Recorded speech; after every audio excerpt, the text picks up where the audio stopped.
Приветствую вас, уважаемые зрители. Я Влад Давыдов и корреспонденты Якутии-24. Сейчас подведем итоги дня. Смотрите сегодня. Мир против коронавируса. Последние новости по борьбе с новым вирусом. Какие меры профилактики организовали в России и у нас, в Якутии. Забота в ущерб себе. 26 кошек и собак содержит у себя дома 80-летняя жительница Жатая. На жизнь ей едва хватает, как ей помочь. 55 лет Алмазному краю. Мирнинский район отмечает знаковую дату. Как работают поликлиники? Жители Якутска жалуются на длинные очереди и слабый персонал. Наш корреспондент провела рейд. Как дела в Южной Якутии? Обзор новостей Ниренгринского района в конце выпуска.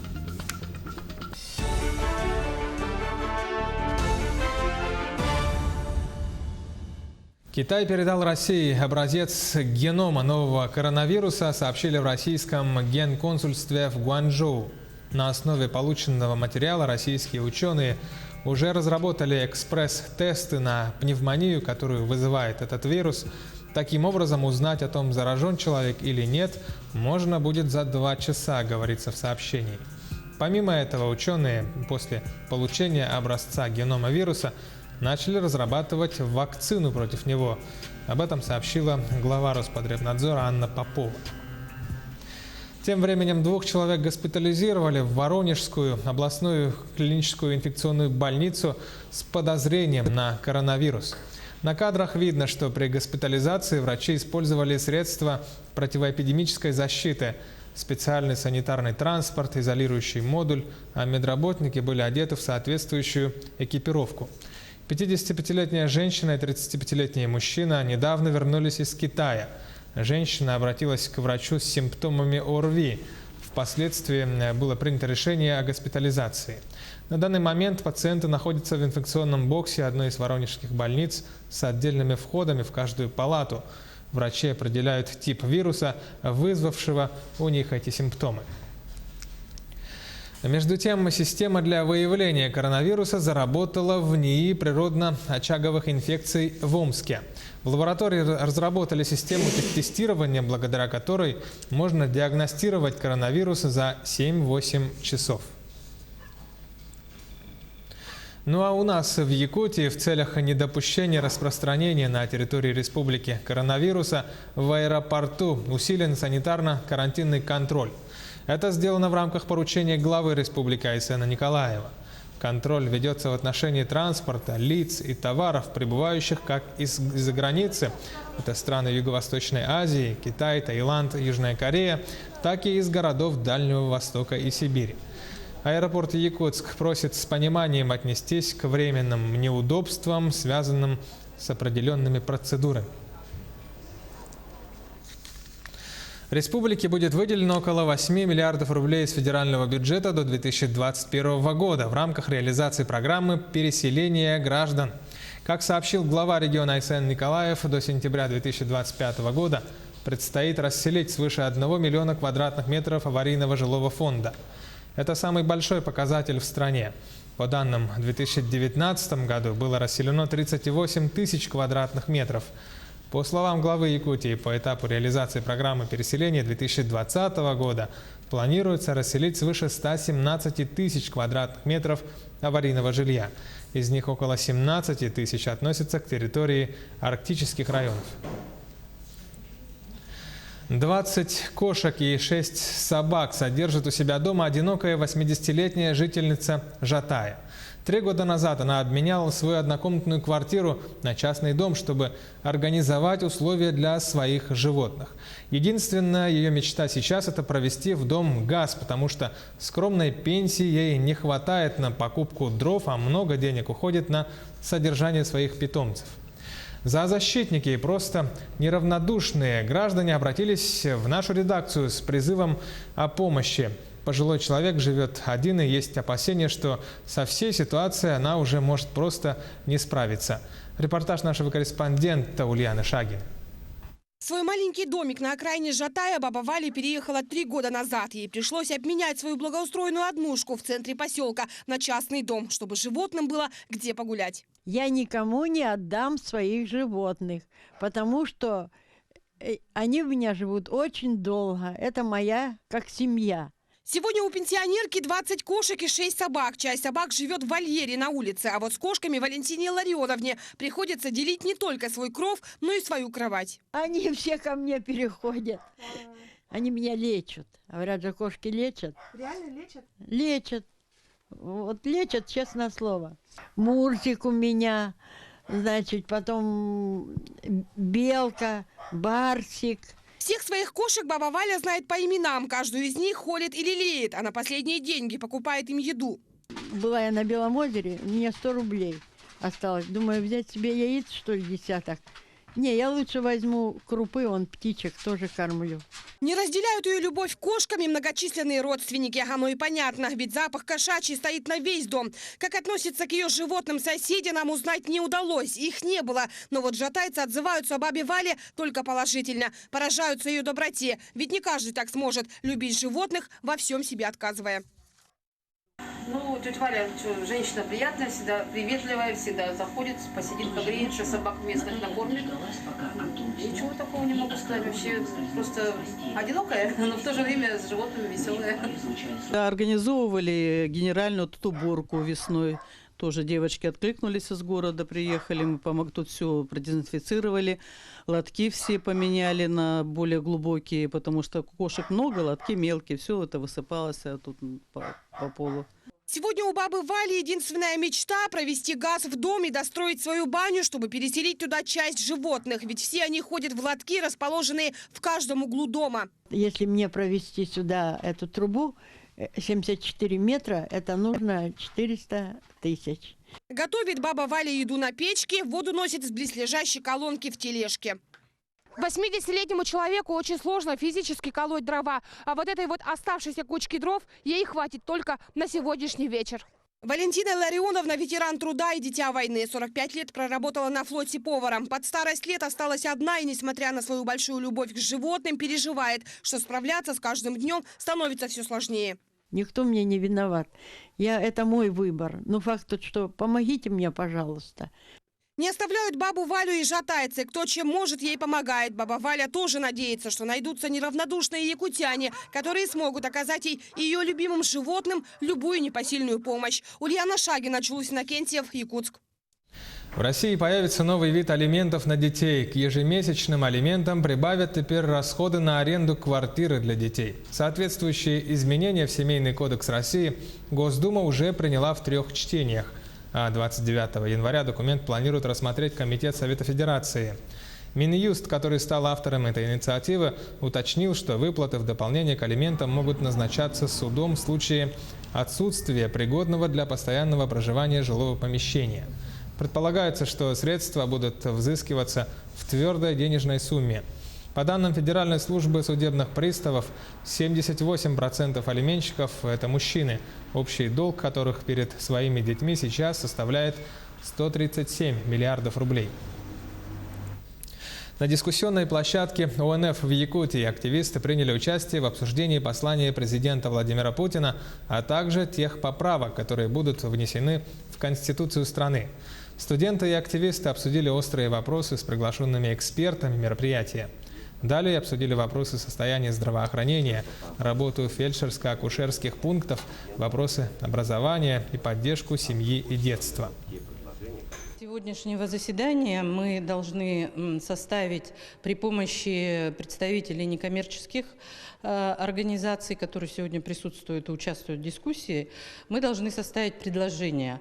И затем эти предложения будут отправлены в Центральный штаб. Ну и, конечно, нам интересно мнение молодежи. Финансово-хозяйственную деятельность компании «Комдрагметалл Республики» рассмотрела глава республики Айсан Николаев. Были озвучены итоги работы за прошлый год, а также планы на будущее. Комдрагмет в прошлом году преобразовали из государственного унитарного предприятия в акционерное общество. После этого разработана стратегия развития до 2025 года. Первичной целью станет сохранение и оптимизация производственных процессов, приобретение сырья для изготовления продукции и ее конечная продажа для получения прибыли. По предварительным данным, предприятие завершило прошлый год с показателями совокупной стоимости активов около 9,5 миллиардов рублей. Айсан Николаев отметил, что у Комдрагметалл Якутии имеются хорошие условия для расширения поля своей деятельности. В Якутске проходят интенсивные курсы повышения квалификации, интеллектуальная собственность в цифровой экономике от заявки до внедрения. Проводит Ассоциация предпринимателей Якутии совместно с Федеральным институтом промышленной собственности. Подробнее Юрий Осипов. Многих предпринимателей республики от подачи заявок на патент останавливает элементарное незнание, с чего начать. Курсы повышения квалификации призваны помочь преодолеть этот барьер. Мы хотим понять методологию, как это сделать более правильно и сразу, потому что иногда бывает неправильный первый опыт регистрации, да, или куда-то не связался с тем поверенным агентом, и потом после этого не хочется делать. Поэтому хочется сейчас понять, как это будет происходить, найти хороших специалистов и уже выходить на эти, на новые для себя рынки. Часто незнание и недостаточная юридическая подкованность оборачиваются для предпринимателей различными проблемами. У меня бывают очень часто судебные иски, именно когда предприниматели сейчас оценивают, что не защищены. Очень много исков с регионов, например, поставка товаров, которые защищены товарным знаком, и здесь продают и уже попадают на штраф. То есть сильно нету такого развитого знания по интеллектуальной собственности. На курсы записалось более 450 участников. Это неудивительно. По словам специалистов, у Якутии очень большой потенциал в этой области. Один только якутский нож можно запатентовать с нескольких позиций. Технология изготовления или образец. Между тем, в республике одна из самых низких патентных активностей. Благодаря этим курсам, этому интенсиву у нас люди будут знать, зачем важно регистрировать товарные знаки, интеллектуальную собственность. Ведь у нас в республике очень много создается, очень много художников, дизайнеров, ремесленников. И важно, чтобы не только предприниматели, но и все сообщество интересовалось этим. Да? Это все делается для того, чтобы развивалась наша Якутия. В течение 3 дней эксперты обучают слушателей компетенциям, связанным с усвоением норм правовой охраны интеллектуальной собственности в цифровой экономике, формированию навыков оперативного выявления охраноспособных объектов, оформления заявки и последующего грамотного управления правами на созданный результат интеллектуальной деятельности. Большая проблема – это грамотно оформить заявку. Вторая проблема, то есть проблематика, это попытка зарегистрировать права на уже существующие изобретения. То есть когда пытаются люди подать заявку на то, что уже изобретено, каким-то образом действует, то есть невозможность или неумение проводить хотя бы начальный патентный поиск. Якутия стала стартом для большой программы по подготовке кадров в области интеллектуальной собственности и цифровой экономики. Подобные курсы будут проводиться в 6 федеральных округах страны и охватят более 5000 человек. Юрий Осипов, Джилустан Иннокентьев, Якутск. Сейчас короткая пауза, буквально полминуты. Оставайтесь с нами и смотрите далее в программе «Итоги дня».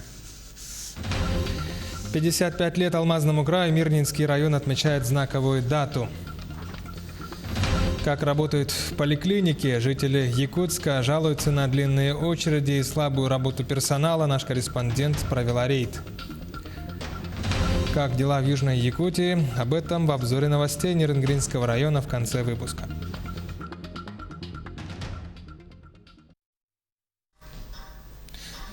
Это Якутия-24 в прямом эфире. Продолжаем программу «Итоги дня».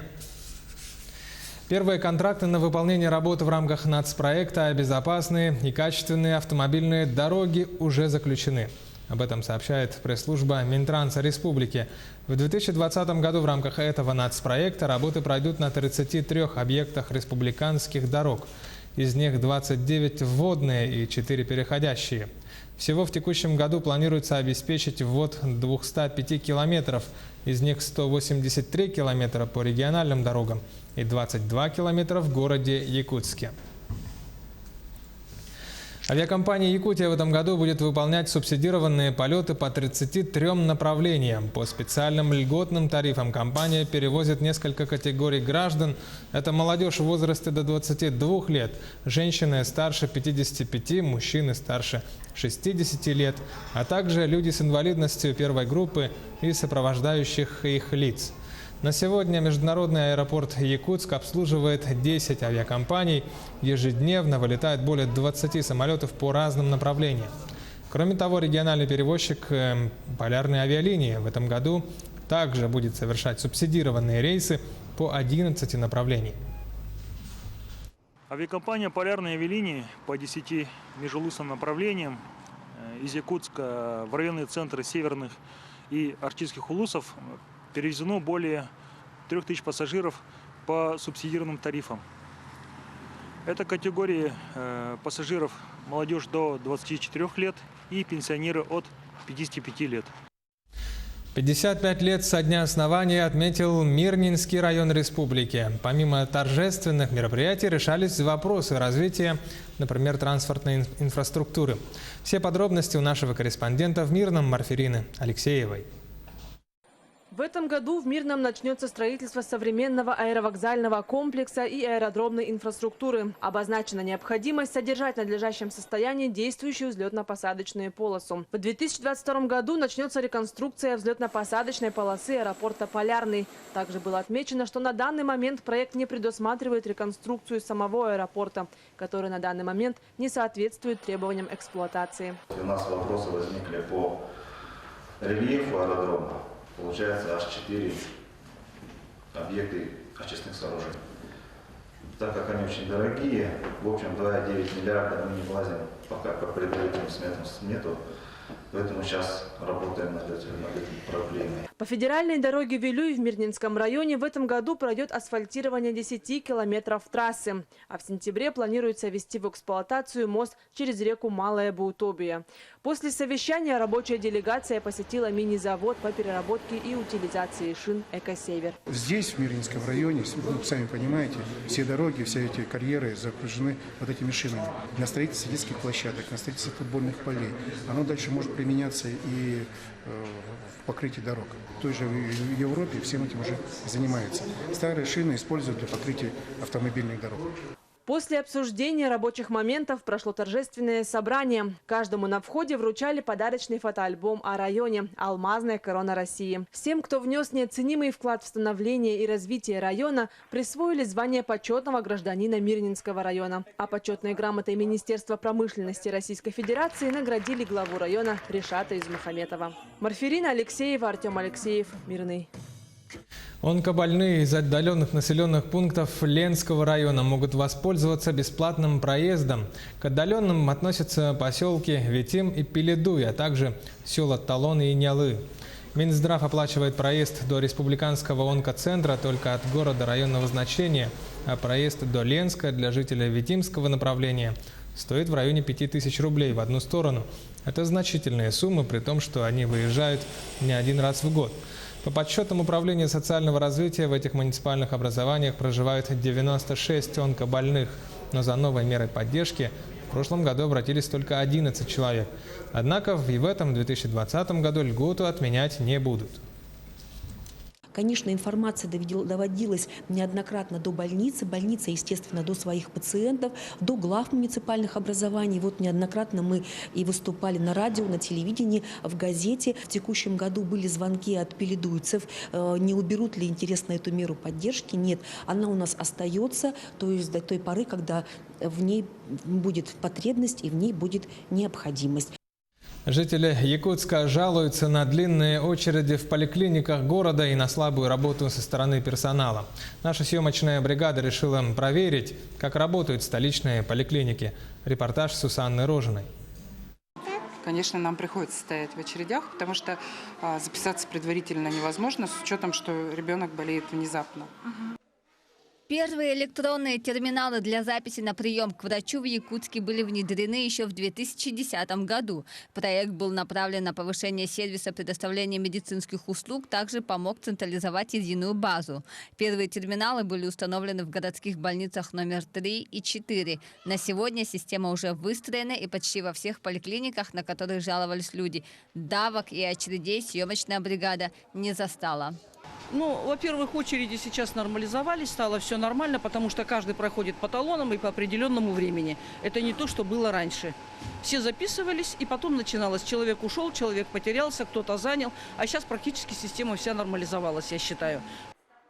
Обслуживаемое население поликлиники номер 1 составляет более 90 тысяч человек. Из них 30% – это дети. Учреждение оказывает медицинскую помощь 22 школам и 17 детским садам. Тем самым является одной из самых крупных поликлиник столицы.